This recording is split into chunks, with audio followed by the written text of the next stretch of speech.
Alright, welcome to another video, and it's another video with the star of the channel, which surprisingly isn't my Dodge Challenger, but the Nissan Rogue. So let's go ahead and hop in and let's go ahead and get this topic started. But first, if you do have any video suggestions that you want to see related to this Challenger, go ahead and throw them in the comment section and I'll make it happen. Alright, so I'm in the Rogue. Let's go ahead and get it going. And for the most part, this video is focused on basically how much money do you want to spend on a used vehicle as those repair costs start to kind of pile up. And you know, as I said before, I'm hoping for the best with this Rogue, but you know, with any vehicle, the longer you have it, the likelihood of something going wrong is just, you know, it is what it is. So what I was thinking about as I was driving it earlier is what amount of miles can I get out of this vehicle that would say to myself and even, you know, you as the audience, that this vehicle, you know, I got my money's worth. And to me, the number I came up with is 225,000 miles. That and anything over, I would feel like I got what I was looking to get for the price that I paid. So just to kind of recap, it's just in case you're new to the channel. So basically, I purchased a 2016 SL all-wheel drive with 93,000 miles to start. Currently, I'm at 140,000, a little bit over. And you know, when I made this purchase, it was definitely with the intentions on shaking the fears of purchasing high mileage vehicles. I know it's a gamble, but like looking at this vehicle and test driving this vehicle, I truly believe that if the mileage was covered, you wouldn't expect it to have over 5,000 miles at the time that, at the time that I drove it. If you were also a driver, you wouldn't believe that this vehicle had as many miles as it did. So like, and I've purchased other high mileage vehicles and had, you know, good luck as well. So for me, I don't feel like it's as big of a risk as some may feel. But at the same time, it's typically going to be a risk because you never know what you're getting.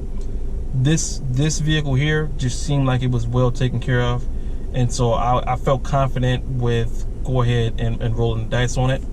And so, aside from it being a high mileage vehicle, I also come to find out that, you know, Nissan and these CVTs, that's another fear. So I got a 2-for-1 with purchasing this vehicle. So I get to see if, you know, how it handles being a high mileage vehicle, and also the fact that the CVT has, you know, created such a fear among, you know, potential buyers. I can also help out with hopefully calming that fear and not adding to it, because like I said, so far with me, this vehicle has been, you know, better than expected as far as maintenance costs over these past 2 years. So like, we're going to talk about high mileage, the CVT, and something else that I learned with ownership of this one is the engine is also underpowered. So the goal is getting to 225,000 minimum with not having to replace the engine or transmission. So now to really get into the topic of this video, which is how much money should you put into a vehicle before you feel like it's a loss and you should just go ahead and scrap it and start over. I want to go ahead and say this.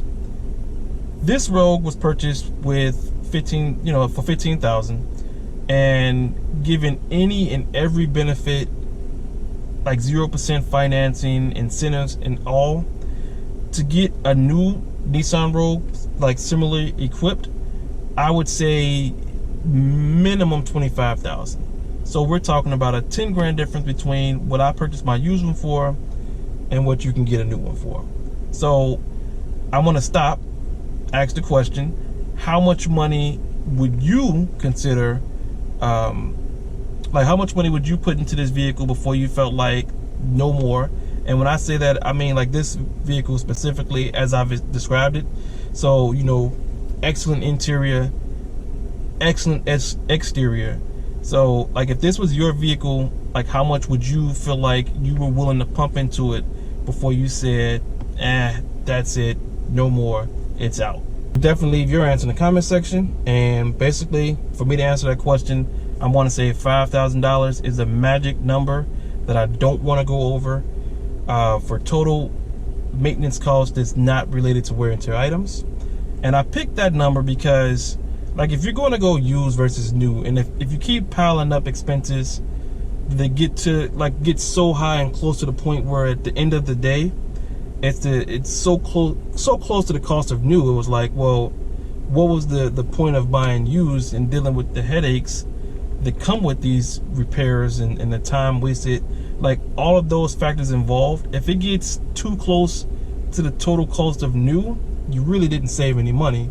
So that's why I say $5,000 is my max, because if you told me that I can get a used one that's extremely similarly equipped to a new one, like, you know, there's a few features in the new one that, like a 2018, that you can't get to 2016, but overall, like, I don't think that, like, basically, if I'm saving at least $5,000 for what this one is equipped with, I'll say give me the $5,000 and the 2016 with the high mileage, and I'll roll with that.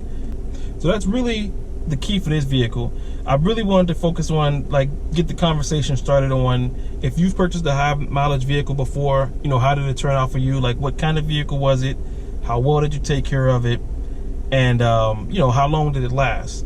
And, you know, I really want to kind of get those comments flowing to see the difference between if it was how long it lasted, if it was poorly maintained versus if it was highly maintained. So, like, the key things I'm looking for as we get this conversation started is, you know, like I said,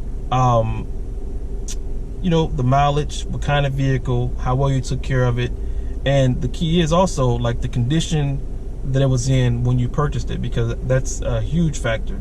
Like in the case of this one, extremely good condition, and, you know, so far really good. The flip side, I can say I purchased it was an 01 Monte Carlo. It was in, like, it was horrible condition, like extremely beat up, and it was like 100 and, like, I think 89 to 191,000, somewhere in there. It was extremely high mileage, and, you know, once I cleaned it up, start to kind of, you know, get some things taken care of, like, I only put like 10,000 miles on it, and it was going strong.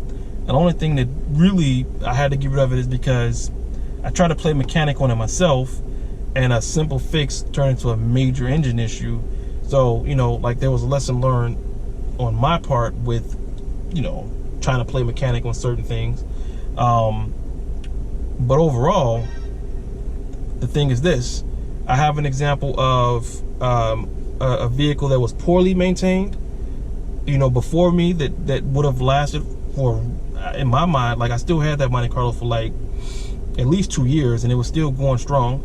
And this, you know, the flip side, like, well taken care of and going strong, again, like 2 years time frame. So I have both extremes of, you know, purchasing a high mileage vehicle, and I definitely want to hear from you. So definitely leave your comments in the comment section on the different type of vehicles that you've purchased and the results. That's basically it for this video. Thanks for watching. I'll catch you in the next vehicle. I'm out.